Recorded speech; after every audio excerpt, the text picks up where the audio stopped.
Hello दोस्तों, आप सभी को हमारे यूट्यूब चैनल अभिनव क्लासेस मोस्ट वेलकम है दोस्तों। तो दोस्तों ये वीडियो है बिहार दरोगा एसआई प्रैक्टिस सेट नंबर आपका 190 नंबर का प्रैक्टिस सेट है। तो इससे पहले आपको 189 नंबर का प्रैक्टिस सेट दोस्तों मिल चुका है इस टॉपिक के ऊपर। दोस्तों इसमें 50 क्वेश्चन आंसर डिस्कस करते हैं, जो कि आपका जीएस होता है, इसमें आपका जीके होता है और इसमें करंट का भी पार्ट्स इसमें शामिल करते हैं। वीडियो को जरा सा भी स्किप नहीं कीजिएगा। अगर आप बिहार दरोगा एग्जाम की तैयारी कर रहे हैं दोस्तों, या चाहे बिहार से कोई भी एग्जाम की तैयारी कर रहे हैं, तो ये वीडियो आपके लिए इंपॉर्टेंट है। चलते हैं पहला क्वेश्चन पर। पहला क्वेश्चन दोस्तों 1 नंबर का है। इसमें पूछा गया आपसे, मुगल चित्रकला किसके नेतृत्व में अपने शीर्ष पर थी। तो यानी कि यहाँ पे पूछा गया है कि मुगल चित्रकला जो था किसके नेतृत्व में शीर्ष पर थी। तो ये दोस्तों जहांगीर के नेतृत्व में। किसके नेतृत्व में? जहांगीर के नेतृत्व में, ठीक है। और जो दोस्तों ये बिल्डिंग निर्माण का कला वगैरह पूछा जाता है, तो उसमें आपका शाहजहां होता है। तो याद रखिएगा इनके बारे में भी। बढ़ते हैं आपका नेक्स्ट क्वेश्चन, जो कि 2 नंबर का हो। नेक्स्ट यहाँ पे पूछा गया दोस्तों कि 2 नंबर में निम्नलिखित में से कौन सा बंदरगाह काल में उत्तर भारतीय व्यापार के लिए उपयोग किया जाता था। तो उत्तर बंदरगाह जो है यहाँ पे कौन सा बंदरगाह काल में उत्तर भारतीय व्यापार के लिए उपयोग गुप्त किया जाता था। तो दोस्तों ये था ताम्रलिपित। कौन सा था? ताम्रलिपित। यहाँ से आपका बी ऑप्शन सही है। बढ़ते हैं आपका नेक्स्ट क्वेश्चन, जो कि 3 नंबर का है। नेक्स्ट क्वेश्चन दोस्तों इसमें पूछा गया 3 नंबर में आपसे, निम्नलिखित में से प्राचीन भारत की कौन सी लिपि दाहिने से बाईं ओर लिखी जाती थी। यहाँ प्राचीन भारत की बात चल रहा है और दाहिने से बाईं ओर लिखी जाती थी। कौन सी लिपि है? तो इस जो लिपि है दोस्तों, ये लिपि है आपका ये लिपि आपका खरोष्टी लिपि है। खरोष्टी लिपि में ऐसा लिखा जाता था, कहाँ से कहाँ? दाहिनी से बाईं, यानी कि इस साइड से लिखा जाता था इस साइड की ओर, ठीक है ना। बढ़ते हैं नेक्स्ट क्वेश्चन। 4 नंबर क्वेश्चन दोस्तों इसे पूछा गया, इनमें से कौन गुप्त काल में औषधि के क्षेत्र में अपने कार्य के लिए जाने जाते थे। यानी औषधि दवा निर्माण के क्षेत्र में जाने जाते थे दोस्तों। तो इनमें कौन है? तो दोस्तों इस क्वेश्चन का जो राइट आंसर है ये है आपका धन्वंतरी, यानी डी ऑप्शन इस क्वेश्चन का राइट आंसर हो जाएगा, धन्वंतरी। बढ़ते हैं आपका नेक्स्ट, जो कि 5 नंबर का क्वेश्चन। नेक्स्ट यहाँ पे पूछा गया दोस्तों 5 नंबर में, मध्यकालीन भारत में मनसबदारी व्यवस्था क्यों लागू की गई थी। मध्यकालीन भारत में मनसबदारी व्यवस्था क्यों लागू की गई थी दोस्तों, इसका क्या कारण था? तो इसका जो कारण था दोस्तों, सैनिकों की सुगमता से भर्ती हेतु। सैनिकों के सुगमता की भर्ती हेतु, यानी बी ऑप्शन इस क्वेश्चन का राइट आंसर हो जाएगा। बढ़ते हैं आपका 6 नंबर। नेक्स्ट यहाँ पूछा गया दोस्तों, अष्टप्रधान का गठन किसने किया था। जो अष्टप्रधान है इसका गठन किसने किया था?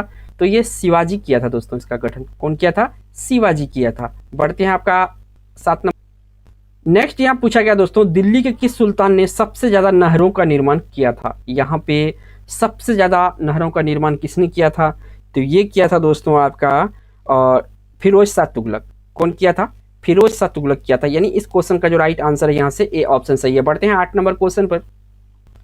8 नंबर क्वेश्चन में पूछा गया दोस्तों, बंगाल की खाड़ी में समुद्री डकैती हेतु हुगली नदी का उपयोग कौन करता था।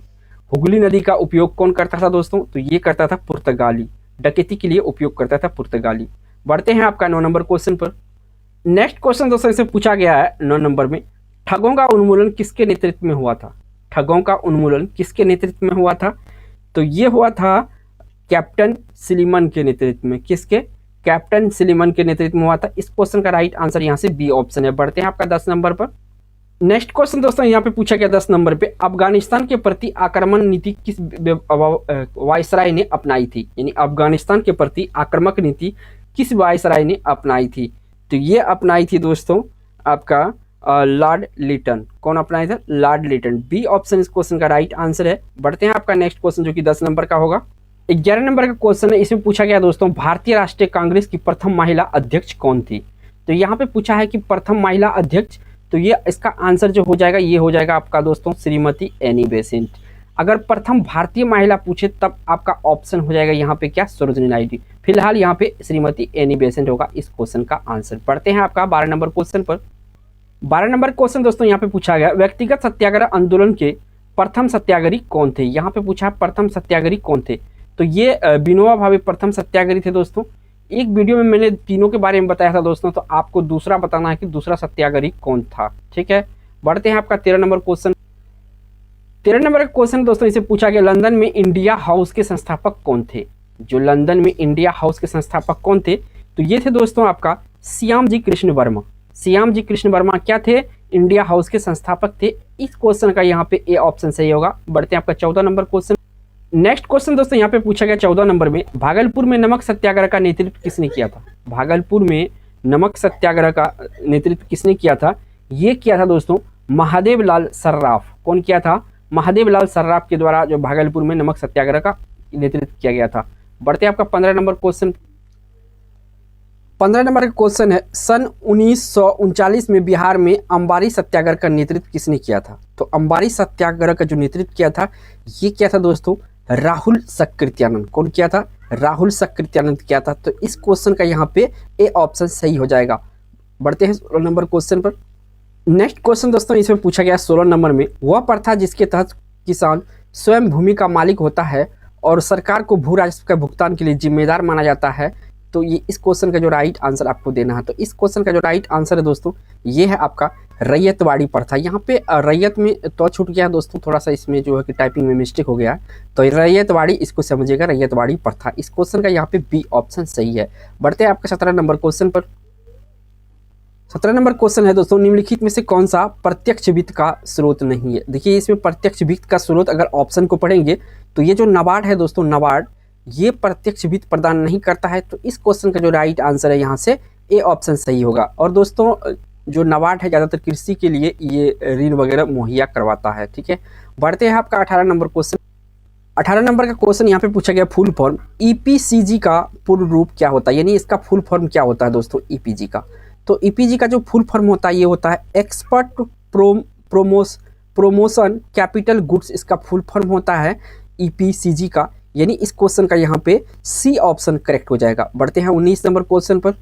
नेक्स्ट क्वेश्चन दोस्तों 19 नंबर का, इसमें आपसे पूछा गया है, प्रधानमंत्री श्रम योगी मानधन योजना प्रत्येक ग्राहक को 60 वर्ष की आयु प्राप्त करने के बाद न्यूनतम अनुमानित पेंशन प्रति माह प्राप्त होती है। तो कितना प्राप्त होती है दोस्तों इस योजना के तहत? तो यहाँ पे 3000 प्रति माह प्राप्त होती है। यानी इस क्वेश्चन का यहाँ पे सी ऑप्शन करेक्ट हो जाएगा। बढ़ते हैं आपका 20 नंबर क्वेश्चन पर। नेक्स्ट क्वेश्चन दोस्तों इसे पूछा गया है कि भारत में न्यूनतम समर्थन मूल्य का निर्धारण कौन करता है? जो न्यूनतम मूल्य है दोस्तों इसका निर्धारण कौन करता है? तो इसका निर्धारण करता है दोस्तों कृषि लागत एवं मूल्य आयोग जो है इसका निर्धारण करता है। क्या निर्धारण करता है? न्यूनतम समर्थन मूल्य। तो ए ऑप्शन सही है। बढ़ते हैं आप 21 नंबर क्वेश्चन। नेक्स्ट यहाँ पे 21 नंबर क्वेश्चन पूछा गया कि हिंदू वृद्धि दर किससे संबंधित है? जो हिंदू वृद्धि दर है ये किससे संबंधित है? तो दोस्तों ये जो है जीडीपी से संबंधित। किससे संबंधित है? जीडीपी से संबंधित है। तो इस क्वेश्चन का यहाँ पे बी ऑप्शन सही हो जाएगा। बढ़ते हैं आपका 22 नंबर क्वेश्चन पर। नेक्स्ट यहाँ पे पूछा गया 22 नंबर में, हड्डियों की पढ़ाई विज्ञान की किस शाखा के अंतर्गत किया जाता है? यानी हड्डियों का जो अध्ययन किया जाता है किसके अंतर्गत किया जाता है? तो दोस्तों ऑस्टियोलॉजी के अध्ययन के अंतर्गत किया जाता है। तो इस क्वेश्चन का यहाँ पे डी ऑप्शन सही है, ऑस्टियोलॉजी। बढ़ते हैं आपका नेक्स्ट क्वेश्चन जो कि आपका 23 नंबर का होगा। नेक्स्ट यहाँ पे पूछा गया 23 नंबर क्वेश्चन में, निम्नलिखित में से किसकी कोशिका में कोई एंजाइम नहीं होता? अच्छा इंपॉर्टेंट क्वेश्चन है बायोलॉजी से। तो देखिए इन ऑप्शन को अगर ध्यान से पढ़ेंगे दोस्तों, जो विषाणु होता है ना इनमें कोई एंजाइम नहीं, इसकी कोशिका में कोई एंजाइम नहीं होते हैं। तो ये बी ऑप्शन यहाँ से सही हो जाएगा। बढ़ते हैं आपका 24 नंबर क्वेश्चन पर। नेक्स्ट क्वेश्चन यहाँ पे पूछा गया 24 नंबर में दोस्तों, मनुष्य के शरीर के किस अंग में लिम्फोसाइट का निर्माण होता है? यानी लिम्फोसाइट का निर्माण शरीर के किस अंग में होता है? तो जो लिम्फोसाइट का निर्माण होता है दोस्तों ये शरीर के अस्थि मज्जा में होता है। किस में होता है? अस्थि मज्जा में होता है। तो इस क्वेश्चन का यहाँ पे बी ऑप्शन करेक्ट हो जाएगा, अस्थि मज्जा। बढ़ते हैं आपका 25 नंबर क्वेश्चन पर। नेक्स्ट क्वेश्चन यहाँ पे पूछा गया 25 नंबर में दोस्तों कि निम्नलिखित में से किस हार्मोन में आयोडीन मिला होता है? जो आयोडीन मिला होता है किस में होता है? तो दोस्तों यहाँ पे जो थायरोक्सिन है, थायरोक्सिन में आपका क्या होता है? आयोडीन मिला होता है थायरोक्सिन में। तो इस क्वेश्चन का यहाँ पे सी ऑप्शन करेक्ट हो जाएगा। बढ़ते हैं आपका 26 नंबर क्वेश्चन पर। नेक्स्ट यहाँ पे पूछा गया 26 नंबर में दोस्तों, एड्स किसके कारण से होता है? जो एड्स होता है किसके कारण से होता है? तो एड्स दोस्तों विषाणु यानी वायरस के कारण से होता है। इस क्वेश्चन का यहाँ पे डी ऑप्शन सही हो जाएगा। बढ़ते हैं आपका 27 नंबर क्वेश्चन। नेक्स्ट क्वेश्चन दोस्तों यहाँ पे 27 नंबर में पूछा है कि सूर्य का प्रकाश पृथ्वी पर पहुँचता है। सूर्य का प्रकाश पृथ्वी पर पहुँचता है कितने? देखिए एग्जैक्ट पहुँचता है 8 मिनट जो है यहाँ पर 20 सेकेंड पर ये पहुँचता है, लेकिन यहाँ पे अप्रॉक्स में दिया है तो आपको 8 मिनट यहाँ टिक करना है दोस्तों। बढ़ते हैं आपका 28 नंबर क्वेश्चन पर। नेक्स्ट यहाँ पे पूछा गया 28 नंबर में, निम्नलिखित में से किस राशि का मात्रक नहीं है? किसी राशि का मात्रक नहीं है। इनमें जो ऑप्शन है दोस्तों इनमें कोई राशि का मात्रक नहीं है। प्रतिबल है, बल है, विकृति नहीं है दोस्तों। तो इस क्वेश्चन का यहाँ पे सी ऑप्शन सही हो जाएगा, दाब भी मात्रक है। नेक्स्ट यहाँ पूछा गया दोस्तों 29 नंबर में, वायु में ध्वनि तरंग होती है। जो वायु है, हवा, उसमें ध्वनि तरंग किस तरह का होता है दोस्तों, ये आपसे पूछा गया है इस क्वेश्चन में।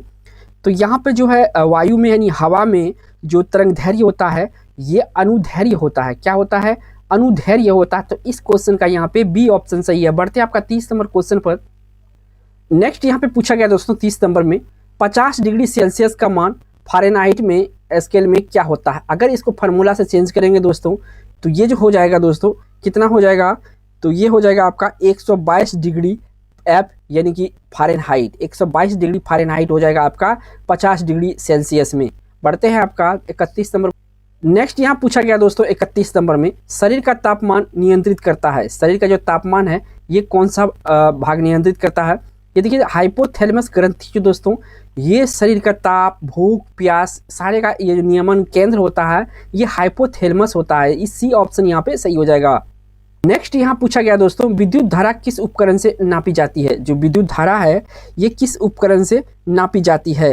देखिए पोटेंशियोमीटर से नापी जाती है। किससे नापी जाती है, पोटेंशियोमीटर से विद्युत धारा मापी जाती है यहाँ पे, ठीक है ना। याद रखिएगा यहाँ पे आपको वोल्टमीटर नहीं करना, एमीटर नहीं करना। एमीटर से क्या होता है, एम्पियर होता है, ठीक है। और जो विद्युत धारा है यानी करंट है इलेक्ट्रिक, ये पोटेंशियोमीटर से मापा जाता है। डी ऑप्शन सही है। बढ़ते हैं आपका 33 नंबर।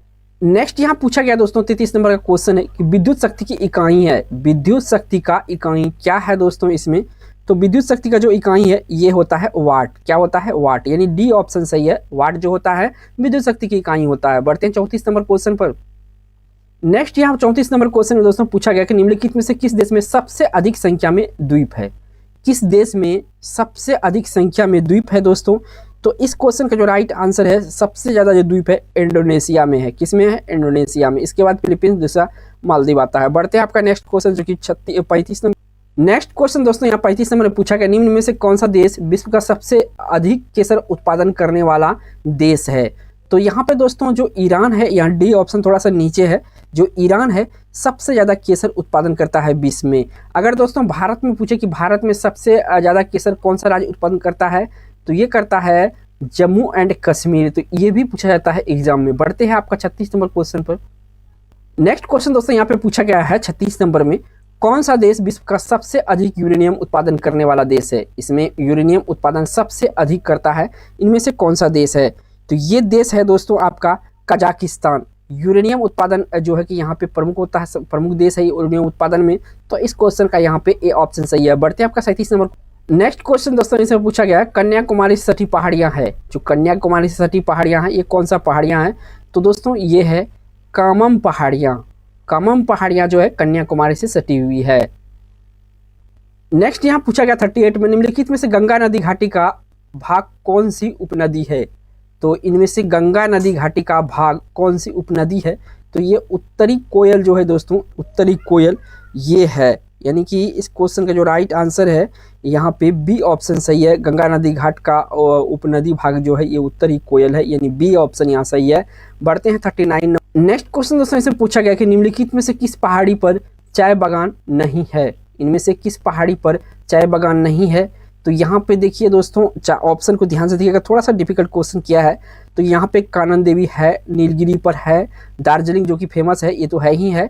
गिरनार जो है दोस्तों, गिरनार ये आपका नहीं है। तो ऑप्शन यहाँ डी सही हो जाएगा, गिरनार। बढ़ते हैं आपका 40 नंबर क्वेश्चन पर। नेक्स्ट यहाँ पे पूछा गया दोस्तों भारत में किस राज्य का सर्वाधिक क्षेत्र घने पतझड़ जंगल से घिरा हुआ है। तो कौन सा राज्य है दोस्तों जो कि घने पतझड़ से घिरा हुआ है, तो ये है दोस्तों मध्य प्रदेश। मध्य प्रदेश जो भारत का हृदय कहा जाता है यही है इस क्वेश्चन का राइट आंसर। बढ़ते हैं 41 नंबर क्वेश्चन। नेक्स्ट यहाँ पूछा गया 41 नंबर में दोस्तों कि निम्नलिखित में से किस क्षेत्र में प्रवाल भित्ति नहीं पाई जाती है। यहाँ पे प्रवाल भित्ति जो है किस में नहीं पाई जाती है, तो 4 ऑप्शन यहाँ पे पाई जाती है। कच्छ की खाड़ी में, लक्षद्वीप और मिनिकॉय यहाँ पे पाई जाती है। जो केम्बे की खाड़ी है दोस्तों यहाँ पे प्रवाल भित्ति नहीं पाई जाती है। तो इस क्वेश्चन का यहाँ पे ए ऑप्शन सही हो जाएगा। बढ़ते हैं नेक्स्ट क्वेश्चन जो कि 42 नंबर का है। नेक्स्ट क्वेश्चन दोस्तों इससे 42 नंबर के निम्नलिखित में जनजाति और राज्य की कौन सी जोड़ी सही नहीं है। तो देखिए कौन सी राज्य, भील गुजरात बिल्कुल सही है, गद्दी हिमालय प्रदेश बिल्कुल सही है, हिमाचल प्रदेश बिल्कुल सही है, कोटा जाति तमिलनाडु बिल्कुल सही है। ये जो टोडा है ना दोस्तों, टोडा केरल में आपका नहीं है, टोडा कहाँ पे है, तमिलनाडु में है। कहाँ पे है ये टोडा जनजाति, तमिलनाडु की जनजाति है दोस्तों, इसको याद रखिएगा, ठीक है। तो यहाँ पे आपका डी ऑप्शन सही है, टोडा जो कि तमिलनाडु का है, यहाँ पे ऑप्शन में केरल है, तो ये गलत हो जाएगा। बढ़ते हैं आपका 42-43। नेक्स्ट क्वेश्चन दोस्तों इसे पूछा गया है, द पुस्तक ओरिजिन ऑफ स्पीसीज किसने लिखी है? द पुस्तक दी ओरिजिन ऑफ स्पीसीज किसने लिखी है? तो दोस्तों ये जो लिखी गई है ये आपका डार्विन यानी चार्ल्स डार्विन के द्वारा लिखी गई है। इस क्वेश्चन का यहाँ पे डी ऑप्शन करेक्ट है। बढ़ते हैं आपका 44 नंबर क्वेश्चन पर। नेक्स्ट यहाँ पे पूछा गया दोस्तों 44 नंबर में, शैवाल और कवक को मिलने से लाइकेन बनता है जिसे कहते हैं, क्या कहते हैं? तो इसे कहते हैं म्यूटुअलिज्म। क्या कहा जाता है? म्यूटुअलिज्म कहा जाता है। तो इस क्वेश्चन का यहाँ पे बी ऑप्शन सही है। बढ़ते हैं 45 पर। नेक्स्ट यहाँ पूछा गया दोस्तों 45 में, जहाँ जीव रहता है उसे सटीक जगह को क्या कहते हैं? तो उस सटीक जगह को कहते हैं दोस्तों आवास। क्या कहा जाता है? आवास कहा जाता है। ये ऑप्शन सही है। बढ़ते हैं आपका 46 नंबर क्वेश्चन पर। 46 नंबर क्वेश्चन में पूछा गया दोस्तों, सौर ऊर्जा एटीपी पे बदलती है। सौर ऊर्जा एटीपी पे बदलती है। इस क्वेश्चन का राइट आंसर देना है। तो दोस्तों सौर ऊर्जा जो एटीपी में बदलती है ये है दोस्तों क्लोरोप्लास्ट। क्या है ये? क्लोरोप्लास्ट है, यानी बी ऑप्शन इस क्वेश्चन का राइट आंसर हो जाएगा। बढ़ते हैं 47 नंबर क्वेश्चन। नेक्स्ट यहाँ पे पूछा गया दोस्तों 47 नंबर में, प्रकाश संश्लेषण का उत्पाद है। तो प्रकाश संश्लेषण का उत्पाद क्या है दोस्तों? तो ये है आपका कार्बन डाइऑक्साइड। क्या है? Carbon dioxide. तो इस क्वेश्चन का यहाँ पे ए ऑप्शन सही है। बढ़ते हैं आपका 48 नंबर। नेक्स्ट क्वेश्चन यहाँ पे पूछा गया 48 नंबर में, बिहार दिवस का क्या महत्व है जो हर साल 22 मार्च को मनाया जाता है? 22 मार्च को हर साल मनाया जाता है, इसका क्या महत्व है? तो दोस्तों इसका जो महत्व है, 1912 में बिहार के बंगाल प्रेसिडेंसी से अलग होने की याद करने के लिए मनाया जाता है बिहार दिवस प्रत्येक साल 22 मार्च को, जो कि आने वाला है। सी ऑप्शन इस क्वेश्चन का राइट आंसर हो जाएगा। बढ़ते हैं 49 नंबर। नेक्स्ट क्वेश्चन दोस्तों इसे पूछा गया कि निम्नलिखित में से किस राज्य को केंद्र सरकार द्वारा विशेष श्रेणी का दर्जा SCS प्रदान किया नहीं गया है? तो देखिए इनमें सिक्किम को किया गया है, हिमाचल प्रदेश को, जम्मू कश्मीर को। जो अपना बिहार है दोस्तों इसको अभी तक विशेष राज्य का दर्जा नहीं मिला है, लेकिन इस पे विशेष जोर दिया जा रहा है कि विशेष दर्जा दिया जाए। तो इस क्वेश्चन का यहाँ पे ए ऑप्शन सही है। बढ़ते हैं दोस्तों इस वीडियो का लास्ट क्वेश्चन पर, जो कि 50 नंबर का है। नेक्स्ट क्वेश्चन दोस्तों इसे पूछा गया है आपसे 50 में, कश्मीर घाटी के अंतिम मुगल शासक यूसुफ शाह चक, जिन्हें मुगल सम्राट अकबर द्वारा बिहार में निर्वासित किया गया था, दफन है। ये कहाँ पे दफनाया गया है? किसको? यूसुफ शाह चक को। तो दोस्तों ये दफनाया गया है मुंगेर में। कहाँ पे? मुंगेर में। इस क्वेश्चन का राइट आंसर यहाँ पे सी ऑप्शन सही हो जाएगा, मुंगेर। दोस्तों वीडियो अच्छा लगा होगा तो एक लाइक जरूर कीजिएगा दोस्तों, और चैनल पे पहली बार आए हैं दोस्तों तो प्लीज चैनल को सब्सक्राइब करके बेल आइकन प्रेस कर लीजिएगा, ताकि सबसे पहले वीडियो का नोटिफिकेशन आपको मिले। थैंक्स फॉर वॉचिंग दोस्तों।